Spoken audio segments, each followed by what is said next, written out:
Silakan dulu. Shalom Bapak Ibu, saudara-saudara yang dikasihi Tuhan. Mari kita membuka firman Tuhan kita pada pagi hari ini, yang akan kita baca di dalam Injil Lukas pasal 13 ayat 18 sampai dengan ayat yang ke-21, dan bagian yang kedua nantinya di dalam Roma pasal 14 ayat ke-17. Lukas pasal 13 ayat ke-18 sampai dengan ayat yang ke-21. Lukas pasal 13 ayat 18 sampai 21. Demikian firman Tuhan. Maka kata Yesus, seumpama apakah hal kerajaan Allah, dan dengan apakah aku akan mengumpamakannya? Ia seumpama biji sesami yang diambil dan ditaburkan orang di kebunnya. Biji itu tumbuh dan menjadi pohon, dan burung-burung di udara bersarang pada cabang-cabangnya. Dan dia berkata lagi, dengan apakah aku akan mengumpamakan kerajaan Allah? Ya seumpama ragi yang diambil seorang perempuan dan diadukan ke dalam tepung terigu 3 sukar sampai hamil seluruh. Lalu kemudian di dalam Roma pasal 14 ayat 17, demikian firman Tuhan. Sebab kerajaan Allah bukanlah soal makanan dan minuman, tetapi soal kebenaran, damai sejahtera, dan sukacita oleh Roh Kudus. Amin. Berbahagialah kita saudara-saudara yang dikasihi oleh Tuhan, yang telah mendengarkan firman Tuhan ini, membacanya, dan kita adalah orang yang lebih berbahagia yang percaya dan melakukan firman Tuhan. Nah, saudara-saudara yang dikasihi oleh Tuhan, kerajaan Allah tentunya ini berbicara tentang sebuah kerajaan. Nah, kalau berbicara mengenai kerajaan, maka tentunya berbicara mengenai raja, juga berbicara mengenai sistem pemerintahan dari kerajaan itu, juga berbicara mengenai wilayah dari kerajaan itu. Nah, saudara-saudara, sehingga kalau kita saat ini melihat sebenarnya apa yang dimaksud dengan kerajaan Allah, kerajaan Allah dapat kita memahami bahwa Allah adalah pencipta, penopang, dan raja yang memerintah dan berkuasa di seluruh wilayah alam semesta, baik di bumi dan di surga, baik untuk orang yang hidup maupun untuk orang yang mati. Jadi kerajaan Allah, rajanya adalah Allah sendiri. Sistem pemerintahannya adalah sistem pemerintahan yang dipimpin di dalam kehendak Allah. Kemudian wilayah kerajaan Allah itu adalah seluruh alam semesta, dan rakyat atau masyarakat kerajaan Allah itu adalah orang yang hidup maupun yang mati, dan khususnya di sini adalah orang-orang percaya. Nah, saudara-saudara, kerajaan Allah itu bukan soal perkataan, tetapi ini adalah soal kuasa yang menguasai segala sesuatu, baik yang di bumi maupun yang di surga, dan yang berkuasa atas hidup manusia yang hidup ataupun yang mati. Nah, ini penting saudara-saudara, ya, karena kerajaan Allah bukan berasal dari dunia, tetapi kerajaan Allah adalah berasal dari surga. Sehingga waktu berbicara bahwa kerajaan Allah adalah berasal dari surga, maka sistem pemerintahan kerajaan Allah adalah sistem pemerintahan surgawi. Saudara-saudara yang dikasihi oleh Tuhan, kerajaan dunia adalah kerajaan yang juga memiliki raja, juga memiliki sistem pemerintahan, juga memiliki wilayah, dan juga memiliki masyarakat atau rakyat kerajaan itu sendiri. Tetapi saudara-saudara, kerajaan di dunia itu bukan kerajaan yang kekal, dan bukan juga kerajaan yang berdaulat di dalam segala sesuatu. Dia hanya berkuasa pada satu wilayah saja. Tetapi ketika berbicara mengenai kerajaan Allah, maka ini berbicara mengenai sebuah kuasa yang melampaui segala kuasa. Berbicara tentang kerajaan Allah, ini adalah berbicara mengenai kuasa yang dimana Allah tidak dibatasi oleh waktu dan ruang, dan kuasanya tidak terbatas, baik kepada orang yang hidup maupun orang yang mati. Itulah sebabnya saudara-saudara, hidup dan matinya kita ada di dalam tangan Tuhan. Raja di dunia tidak berkuasa kepada orang yang mati, tetapi raja kerajaan Allah berkuasa baik kepada orang yang hidup maupun kepada orang yang mati.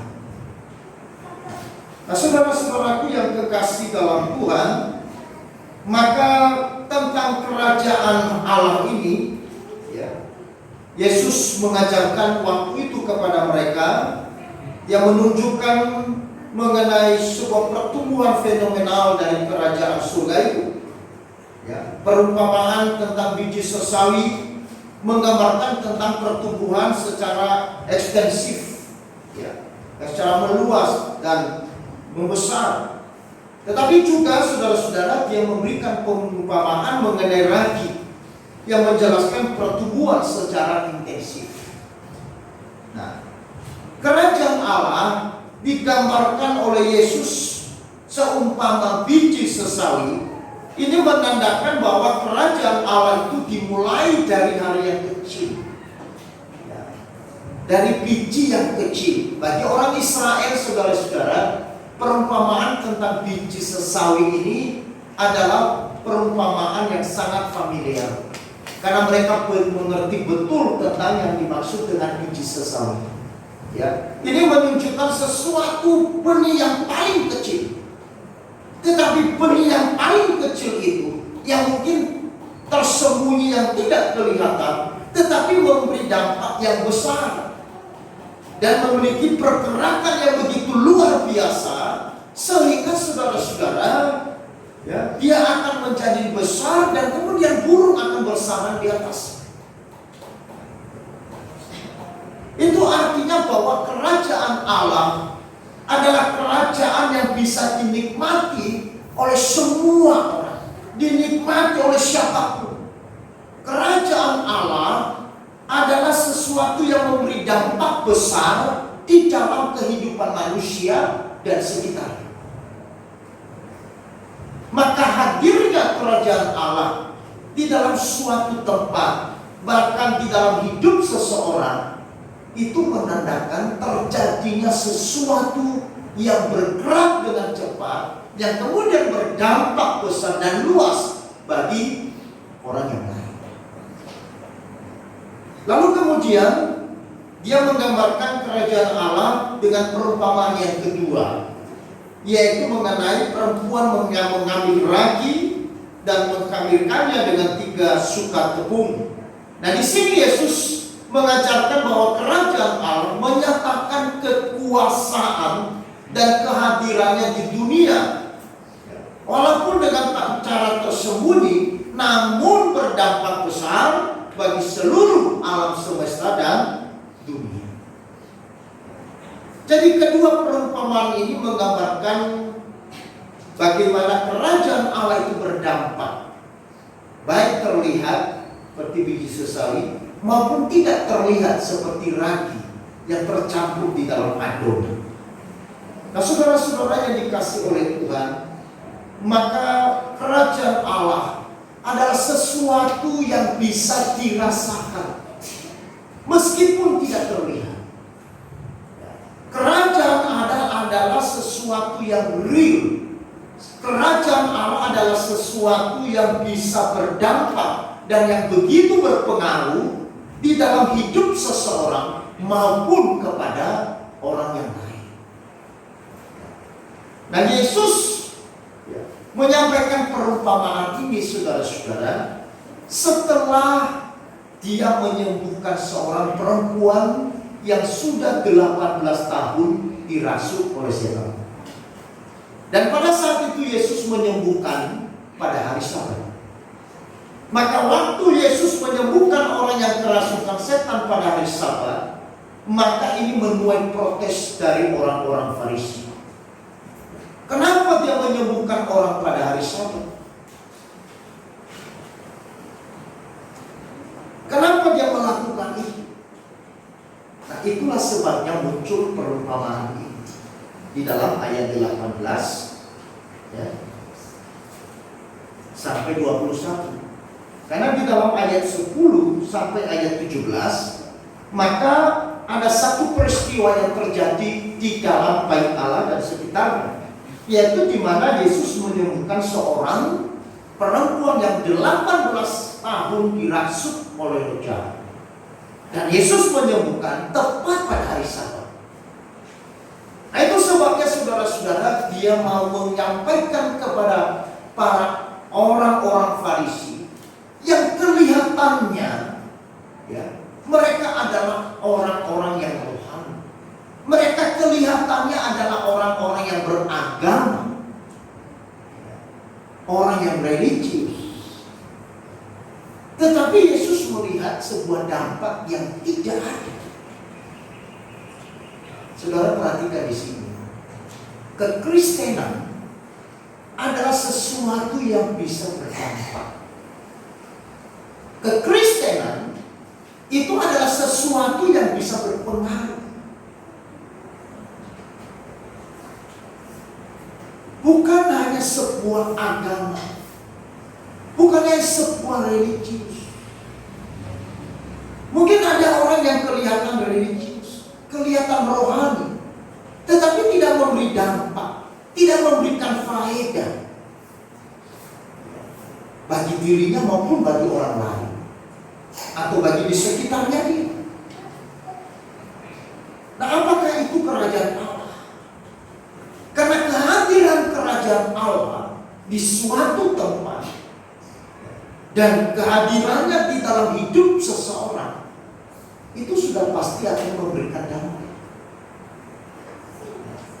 Makanya Yesus, saudara-saudara, di dalam ayat 18-21, bagaimana aku mengumpamakan kerajaan Allah? Lalu kemudian disampaikan mengenai biji sesama. Biji yang kecil, yang hampir tidak kelihatan, tetapi memberikan dampak yang besar, menghasilkan sesuatu yang besar. Artinya bahwa orang yang telah menerima kerajaan Allah, meskipun kelihatannya kecil, meskipun kelihatannya dia bukan orang yang wow, katakan begitu, bukan orang yang hebat, tetapi dia memiliki pengaruh. Dia bisa memberikan nilai, sehingga memberikan rasa bagi sebuah adonan kue, adonan makanan.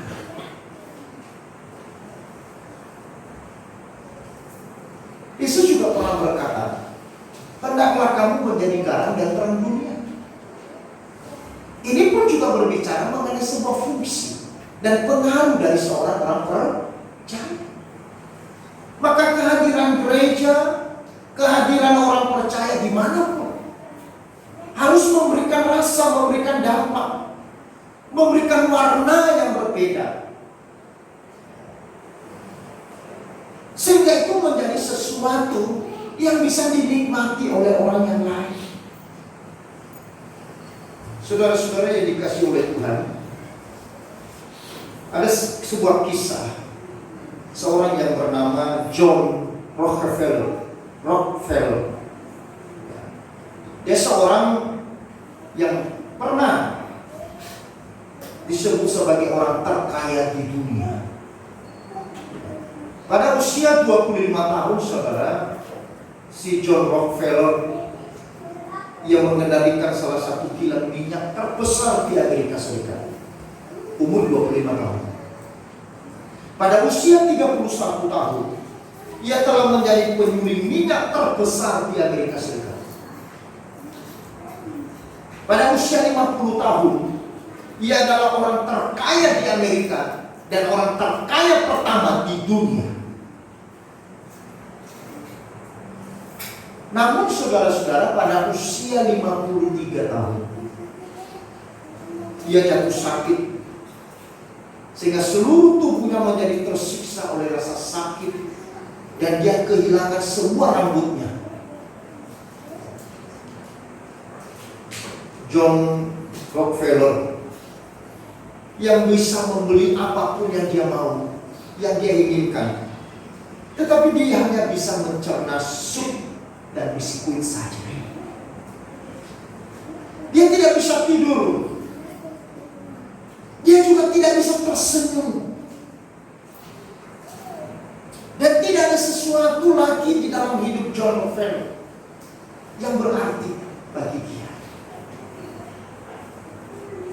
Dokter pribadinya memvonisnya dia akan mati dalam waktu 1 tahun.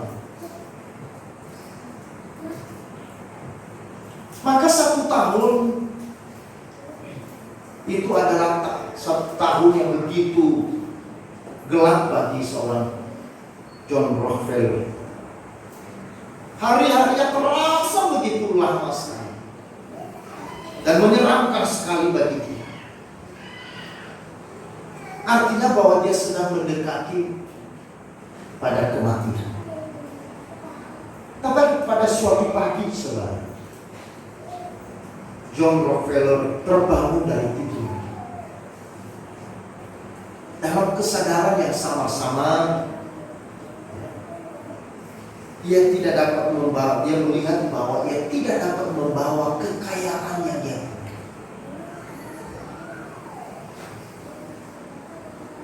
Pria yang bisa mengendalikan dunia bisnis itu tiba-tiba menyadari bahwa dia tidak bisa mengendalikan dirinya sendiri.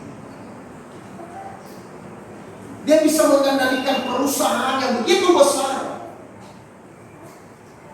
tetapi saat itu dia sadar bahwa dia tidak bisa mampu mengendalikan dirinya sendiri.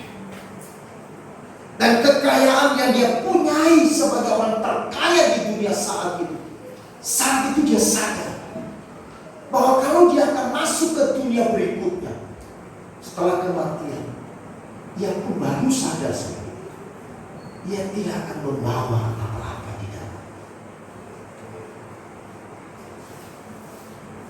Lalu setelah dia menyadari semuanya itu, dia bersegera menelepon pengacaranya, dia telepon manajernya, dia juga menelepon akuntannya untuk datang ke rumah.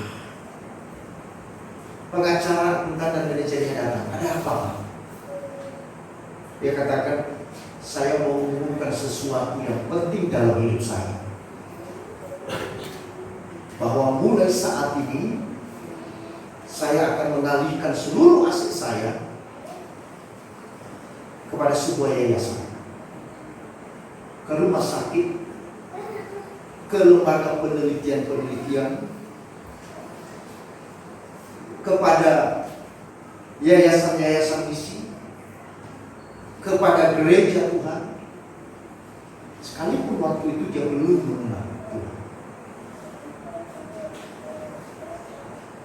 Dan saudara-saudara, keputusan yang diambil oleh si John Rockefeller telah memberikan dampak yang begitu besar sampai kepada saudara dan saya hari ini. Keputusan setelah bangun dari pagi hari ini, yang menyadari bahwa hidupnya dia tidak bisa kendalikan. Meskipun dia adalah orang yang terkaya di dunia, dia juga menyadari walaupun dia memiliki aset dan uang yang begitu banyak, dia sadar saat itu setelah dia bangun, dia tidak akan bisa membawa seset pun setelah kematian. Dia memutuskan untuk mengalihkan seluruh asetnya ke rumah sakit, ke lembaga penelitian, ke yayasan-yayasan. Dan itu menghasilkan apa, saudara? Dari dana yang didanai oleh John Rockefeller, sehingga badan-badan lembaga-lembaga penelitian menemukan obat penisilin, menemukan obat malaria, menemukan obat TBC, menemukan obat difteri.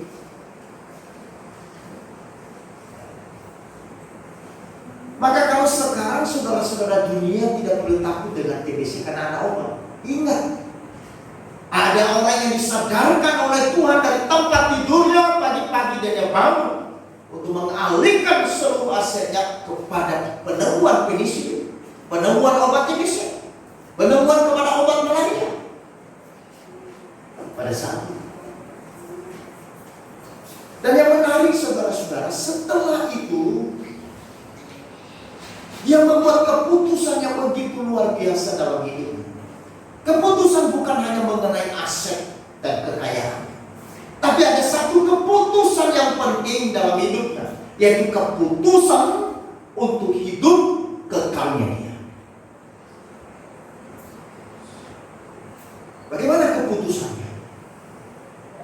Keputusannya kemudian dia memutuskan untuk masuk dan datang ke gereja, menyerahkan hidupnya menjadi milik Yesus dan melayani Yesus. Apa yang terjadi saudara-saudara? Setelah dua keputusan ini dilakukan oleh John Rockefeller, ternyata vonis dokter yang mengatakan tadi dia akan mati 1 tahun kemudian, ternyata tidak terjadi. John Rockefeller pelan-pelan pulih, sampai akhirnya dia baru meninggal pada usia 98 tahun. Sampai usia 98 tahun, apa yang dilakukan oleh seorang terkaya di dunia ini? Kegiatan apa yang dilakukannya? Kira-kira apa, saudara? Menarik kisah ini. Sampai dia mati di usia 98 tahun, dia membersihkan terus gedung gereja.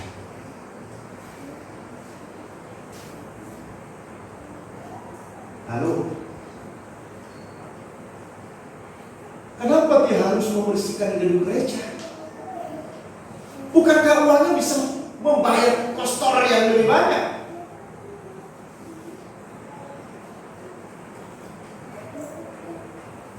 Karena sekarang dia tahu hidupnya berbeda. Setelah kerajaan Allah hadir dalam hidupnya, setelah Yesus menguasai hidupnya, setelah Yesus memerintah dalam hidupnya, ada sesuatu yang berbeda. Saya yakin di rumahnya banyak pembantu, tetapi dia sendiri mengerjakan itu hari demi hari sampai usia 98 tahun dan dia mati. Dia terus bersihkan gedung gereja.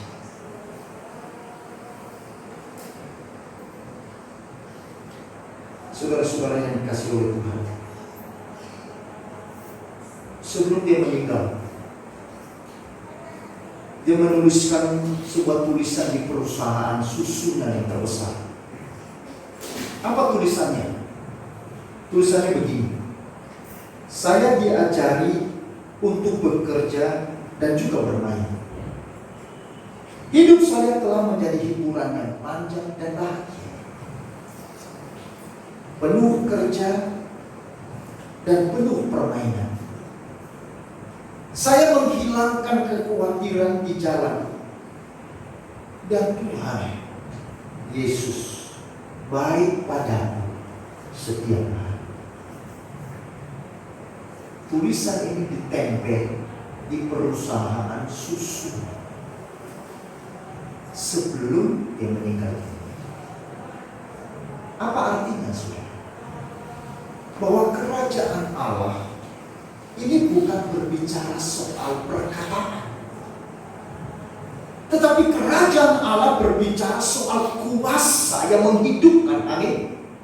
Berbicara soal kuasa yang memimpin, kuasa yang mengendalikan hidup manusia, baik hidup ataupun mati. Nah, keputusan apa yang kita buat dalam hidup kita itu menentukan kebahagiaan kita. Keputusan yang engkau buat pagi-pagi hari menentukan harimu ke depan. Saudara-saudara yang dikasihi oleh Tuhan, ini anugerah yang begitu besar bagi seorang John Rockefeller, seorang terkaya di dunia. Dia menemukan kerajaan Allah. Selama ini dia berpikir bahwa dengan dunia bisnisnya, dia membangun kerajaan dunia, kerajaan raksasa bisnis. Tetapi dia tidak menemukan apa itu bahagia. Tetapi ketika dia memutuskan untuk hatinya dikuasai oleh Allah, oleh Yesus yang adalah Raja atas kerajaan ini, maka di situ baru dia mengerti apa arti hidup manusia yang sesungguhnya. Saudara-saudara yang dikasihi oleh Tuhan, pada saat saudara ada di ruang ICU, baru sebenarnya saudara tahu apa arti hidup. Betul atau tidak? Waktu engkau kaya raya, waktu engkau sukses, waktu engkau berjalan dalam semua kelancaran-kelancaran, hampir dipastikan manusia tidak bisa mengerti apa arti hidup.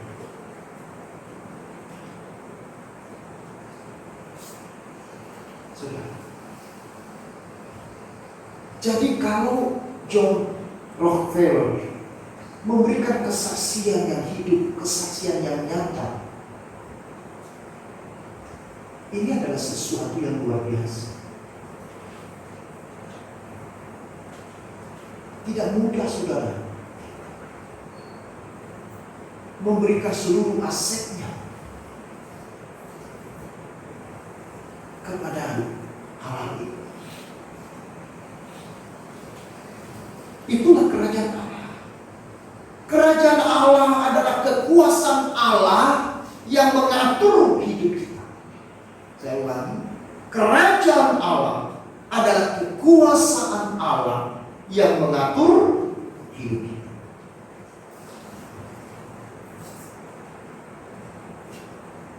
Itulah sebabnya kerajaan Allah adalah sesuatu yang dirasakan, dikenali, dinikmati melalui apa?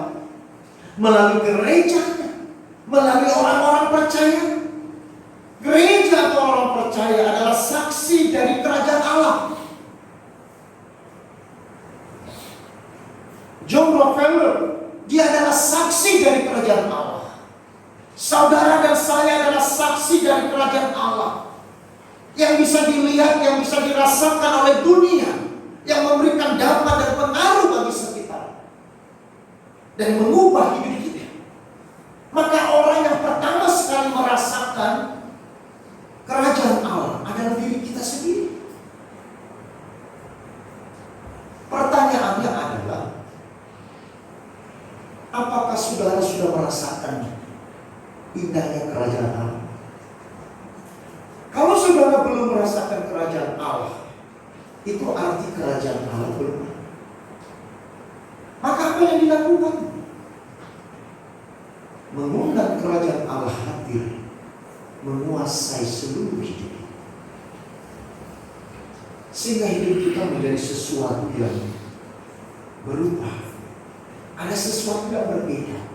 Ada sebuah kenikmatan yang berbeda. Ada sebuah nilai yang berbeda. Mata hati kita diubah. Perspektif kita diubah. Kacamata kita diubah. Tidak lagi kacamata dunia. Sehingga kita tidak menjadi manusia yang materialisme. Kita tidak menjadi manusia yang individualisme. Tetapi sekarang kacamata kita diganti dengan kacamata kerajaan Allah, yang melihat sebuah kebenaran Allah sebagai sesuatu kenikmatan. Makanya Roma pasal 14 ayat 17, kerajaan Allah bukan soal makanan dan minuman, tetapi kerajaan Allah sedang berbicara soal kebenaran, soal damai sejahtera, dan soal sukacita oleh Roh Kudus. Kehadiran kerajaan Allah memberikan kebenaran bagi kita. Dan kebenaran ini memberikan kepada kita sebuah ketenangan. Kenapa ketenangan? Karena di dalam kebenaran ada sebuah kepastian. Amin. Karena di mana ada kepastian, di situ ada ketenangan.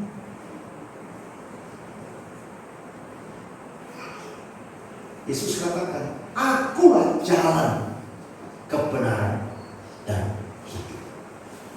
Maka bagaimana kita menikmati ketenangan, bagaimana kita menikmati kenyamanan dalam hidup kita, bukan pada apa yang kita punya, bukan pada uang yang kita punya, bukan pada aset yang kita punya, bukan pada deposito yang kita punya, bukan kepada harta yang kita miliki.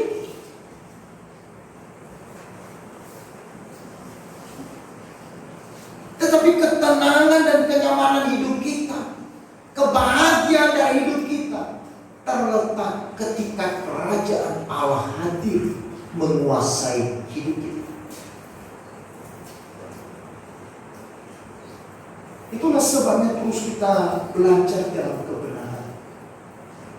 Terus mau belajar kepada firman Allah yang adalah kebenaran, supaya kita boleh memiliki ketenangan demi ketenangan.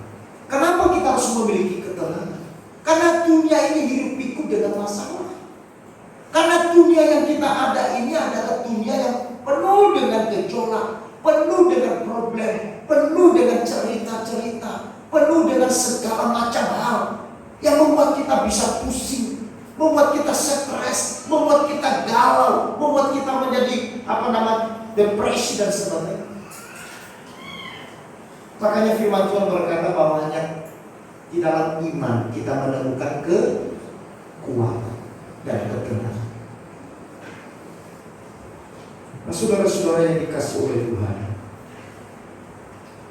kerajaan Allah memberikan dampak dan pengaruh dalam hidup seseorang yang telah menerima sejak kita percaya kepada Yesus. Itulah sebabnya kerajaan Allah ini tidak terbatas oleh waktu dan tempat. Kekuasaannya melampaui segala sesuatu.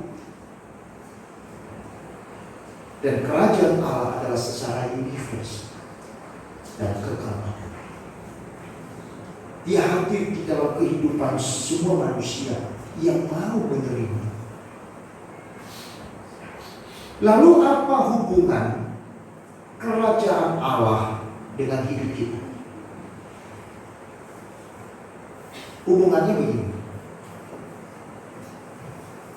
Raja di dalam kerajaan Allah itu adalah Yesus. Wilayah kerajaan itu adalah seluruh hidup kita dan seluruh alam semesta. Rakyat atau masyarakat atau warga di dalam kerajaan itu adalah mereka yang percaya kepada Dia. Ini hubungan. Maka itu sebabnya kita sebagai warga kerajaan Allah, maka kita harus hidup merajakan Yesus dalam hidup kita. Kita mengaku sebagai warga kerajaan Allah, warga kerajaan surga, tetapi kita merajakan dunia, atau kita merajakan diri kita. Ya. Kalau kita ada di dalam wilayah kerajaan Allah, kita punya status sebagai warga kerajaan Allah, sebagai anak-anak Allah, maka saudara-saudara, suka atau tidak suka, maka Yesus yang adalah Tuhan itu harus menjadi raja. Maka di dalam seluruh aspek hidup kita, kita harus merajakan Yesus di dalam hidup kita. Di dalam keluarga kita, Yesus yang harus menjadi raja, bukan kita. Di dalam pelayanan kita, Yesus yang harus menjadi raja. Di dalam pekerjaan kita, Yesus yang harus menjadi raja. Di dalam studi, dalam apapun, Yesus harus menjadi raja. Kenapa? Karena kita warga kerajaan Allah. Jadi dimanapun saya berada dan apapun, maka saudara-saudara, ya, Yesus adalah raja. Makanya Presiden Indonesia ada fotonya di mana-mana, betul tidak? Siapa yang menjadi Presiden Republik Indonesia, di semua gedung, di semua apa, selalu ada dipasang apa? Foto. Maka seluruh orang Indonesia harus mengakui itulah presiden. Tidak bisa berkata, oh itu presiden saya, John Biden. Tidak bisa. Kita sebagai warga negara Indonesia, suka atau tidak suka, Jokowi adalah presiden kita, betul? Maka sebagai warga kerajaan Allah, sebagai anak-anak Allah, maka Yesus harus yang dirajakan di dalam hidup kita. Dirajakan maksudnya adalah Dia yang kita beri tempat untuk menguasai, untuk memerintah, untuk memimpin seluruh diri.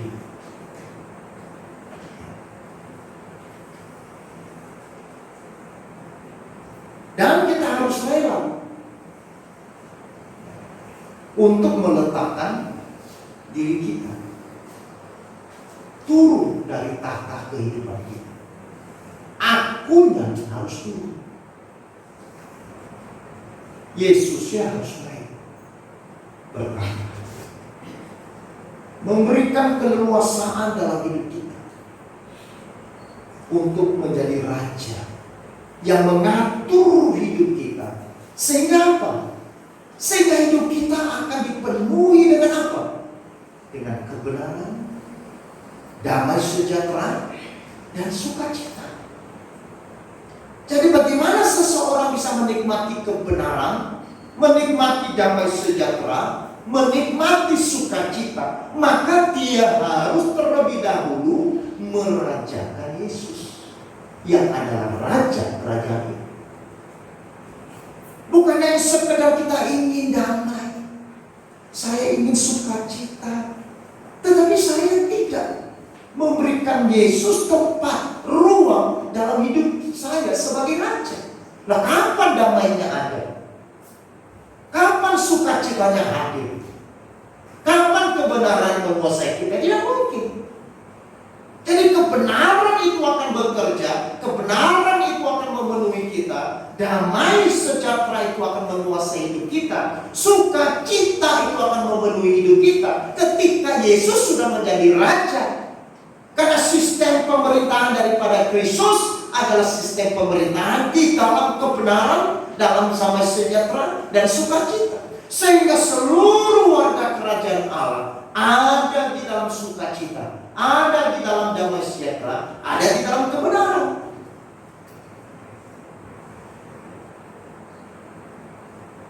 Meskipun kita masih di dalam dunia. Kenapa ini penting? Karena yang dibutuhkan di dalam dunia saat ini, kita butuhkan damai sejahtera. Kita butuhkan sukacita. Kita butuhkan sebuah kebenaran yang memberikan kepastian, yang memberikan ketenangan, memberikan keyakinan kepada kita.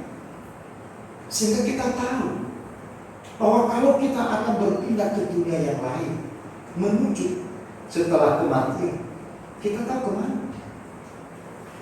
Itu bukan sesuatu yang menggelisahkan hidup kita.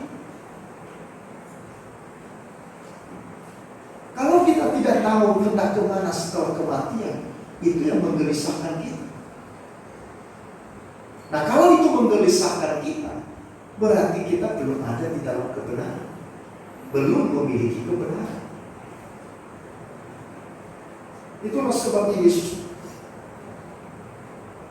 dalam Yohanes pasal 14 itu, di dalam ayat 1 dia katakan, jangan gelisah hati. Aku pergi ke sana untuk menyediakan tempat bagimu, dan aku akan kembali datang kepadamu. Datang kepadamu pada kalian kedua di zaman akhir, atau akhir zaman, atau kiamat. Dia kok, dia datang. Aku akan datang menjemput dan membawamu ke tempat di mana aku berada. Ini luar biasa. Seluruh nabi berbicara, Tuhan tunjukkan jalan kepada. Tetapi Kristus datang mengatakan, aku akan datang kembali menjemputmu dan membawamu ke dalam kerajaan surga. Ini kepastian. Tidak ada satupun pendiri agama, tidak ada satupun nabi di dunia ini, tidak ada satupun kepercayaan manapun, saudara boleh cek, yang berani berkata, aku akan datang menjemput dan membawa ke tempat di mana aku berada. Ini kebenaran. Kenapa kebenaran? Karena kebenaran itu bersifat tunggal. Itu sebabnya tidak ada di tempat lain. Ini bukan arogan, tapi ini bicara kebenaran. Amin. Kebenaran ini yang membuat kita berbahagia. Kebenaran ini yang membuat kita, walaupun aku mati, aku tahu aku hidup. Amin. Karena Kristus berkuasa atas hidup maupun mati. Meskipun aku mati, tapi Kristus yang berkuasa atas si mati, sehingga aku pun tetap hidup. Dia bukan hanya berkuasa atas hidup kita. Mungkin ada raja yang bisa memimpin rakyat sampai hidup, tetapi dia tidak berkuasa atas mati. Tetapi Yesus berkuasa atas hidup kita ataupun mati kita.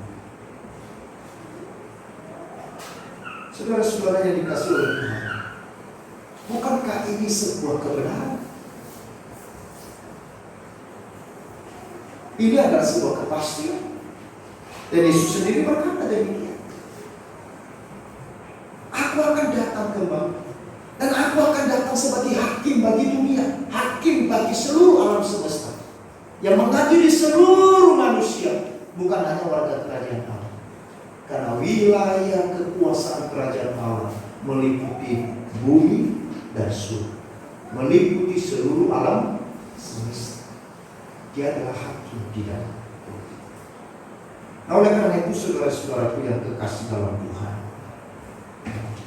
saat kita percaya kepada Yesus, seharusnya hidup kita berpindah dari pemerintahan dan penguasaan dunia kepada pemerintahan dan penguasaan Tuhan. Amin. Saat kita percaya kepada Yesus, hidup kita seharusnya berpindah dari hukum dosa kepada hukum pemerintahan Allah. Saat kita hidup di dalam pemerintahan Allah, kita harus mau mengikuti setiap hukum-hukum Allah, sehingga hidup kita memiliki status yang baru, yaitu anak-anak kerajaan Allah, warga kerajaan Allah,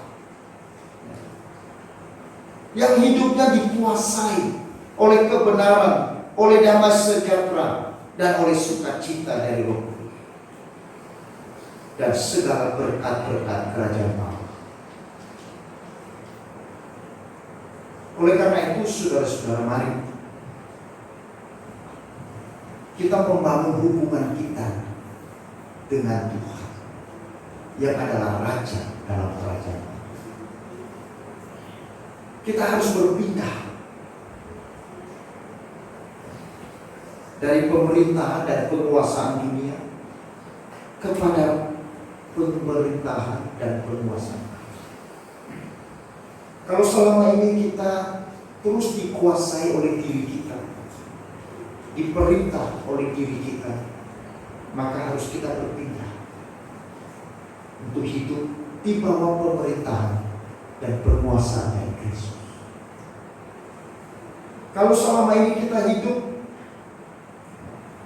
di dalam hukum dosa, maka sekarang kita harus pindah ke hukum kerajaan Allah. Sehingga kerajaan Allah yang hadir dalam hidup kita akan seperti biji sesawi. Kelihatannya tersembunyi, kelihatannya kecil, tetapi ketika dia sudah hadir, maka dia akan lambat terus bertumbuh secara ekstensif. Dia akan memberikan hasil yang baik. Dia akan memberikan dampak yang besar. Atau juga seperti sebuah ragi yang diaduk di dalam adonan. Kelihatannya tidak ada. Dirinya sudah tidak ada lagi. Namanya sudah tidak ada lagi. Tetapi dampaknya begitu besar. Sama seperti John Rockefeller. Sekarang dia sudah tidak ada.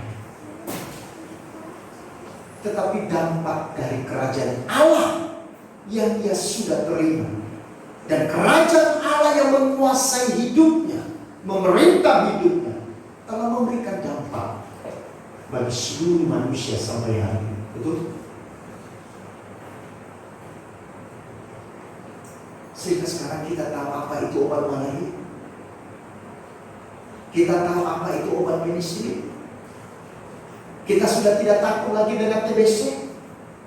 Tahun 70-an, tahun 80-an Indonesia begitu takut dengan penyakit TBC karena tidak ada obat, betul? Tapi sekarang penyakit TBC sembuh. Sama seperti penyakit yang lain. Kenapa? Karena sudah ditemukan obat melalui dana yang dihibahkan oleh John Rockefeller kepada sebuah penelitian di lembaga rumah sakit di Amerika. Namanya mungkin tidak dikenal orang, dan dia tidak perlu memberitakan namanya.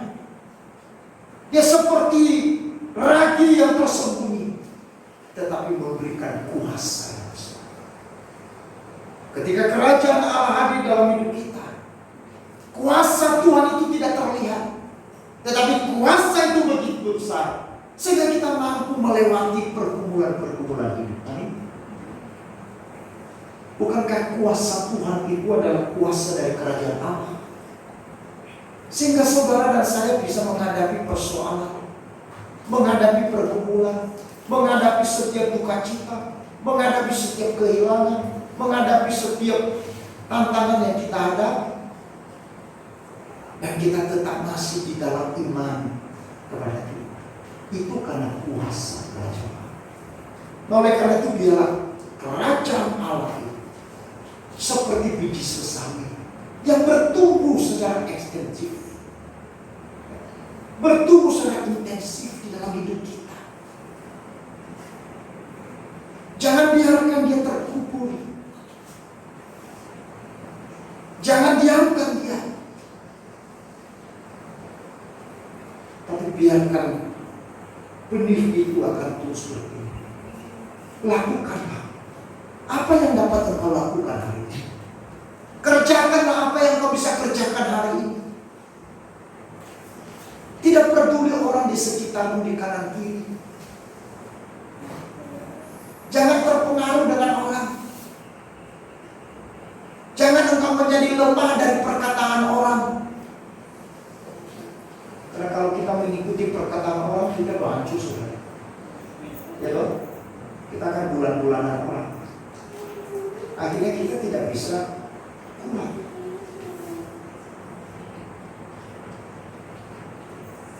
Fokuskan hati kita, telinga kita kepada apa yang Tuhan sampaikan. Beri telinga kita bukan apa yang orang katakan terhadap kita, tetapi buka telinga kita terhadap apa yang Yesus katakan terhadap aku. Amin. Berikanlah hati kita kepada Dia, supaya kuasa kerajaan Allah bekerja dengan hebatnya di dalam dan melalui kita, sehingga nama Tuhan dipermuliakan. Tidak peduli engkau kecil atau besar, tidak peduli engkau punya uang atau tidak punya uang. Bukan itu yang dipandang oleh Tuhan. Tetapi ketika engkau memberi hatimu dipimpin oleh kerajaan Allah, maka di situ ada kuasa yang menentukan. Jangan engkau berkata, aku tidak sekolah, aku tidak punya uang, aku tidak punya kehebatan yang lain, aku tidak punya kefasikan untuk berbicara, aku tidak punya ini dan ini. Tetapi biarkanlah kerajaan Allah hadir seperti biji sesawi, mau seperti raja. Sebuah kuasa yang tersembunyi. Sekalipun orang tidak melihat dan tidak perlu untuk dipamerkan, biarkan itu menjadi sesuatu yang tersembunyi. Waktu engkau melayani, layanilah Tuhan. Meskipun tidak ada orang yang memberikan penghargaan, respon dan pujian dan tepuk tangan, layanilah. Meskipun orang tidak lihat engkau di dalam engkau melayani dan mengerjakan sesuatu yang baik, lakukanlah itu. Ada orang semangat ketika ada orang yang lihat. Ada orang mau boleh bekerja ketika diperintah. Ada orang mau melakukan sesuatu karena ada orang yang sedang sholat. Itu bukan sistem kerajaan Allah. Mari kita belajar seperti jarum jam. Amin. Bagaimana sistem kerja jarum jam? Ketika engkau tempatkan dia di atas itu, dia akan terus berdetak. Lalu ketika engkau tinggalkan ruangan itu dan tidak ada seorang pun di dalam ruangan itu, jarum itu tetap berdetak. Dia tetap. Pada siang hari dia, pada malam hari dia juga berdetak. Pada musim hujan dia juga tetap berdetak. Pada musim panas dia tetap berdetak. Pada saat ada pujian dia juga berdetak. Pada saat dihujat dia pun juga. Itulah caranya. Jangan menjadi orang yang melayani seperti bola biliar. Bola biliarnya bagaimana? Dia bergerak karena disodok.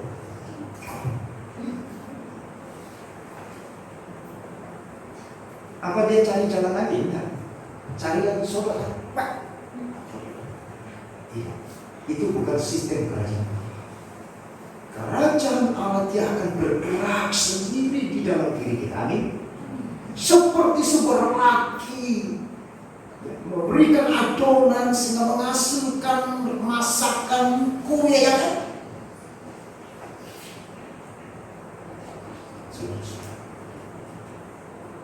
Jadilah biji sesawi, jadilah manis yang memberikan dampak, memberikan pengaruh, baik untuk hidup sendiri maupun untuk orang lain, maupun untuk gereja, untuk masyarakat, atau untuk diri. Bukan karena kita, tetapi karena itu kuasa. Tadi saya katakan kerajaan Allah tidak berbicara soal perkataan, tetapi kerajaan Allah berbicara soal kuasa.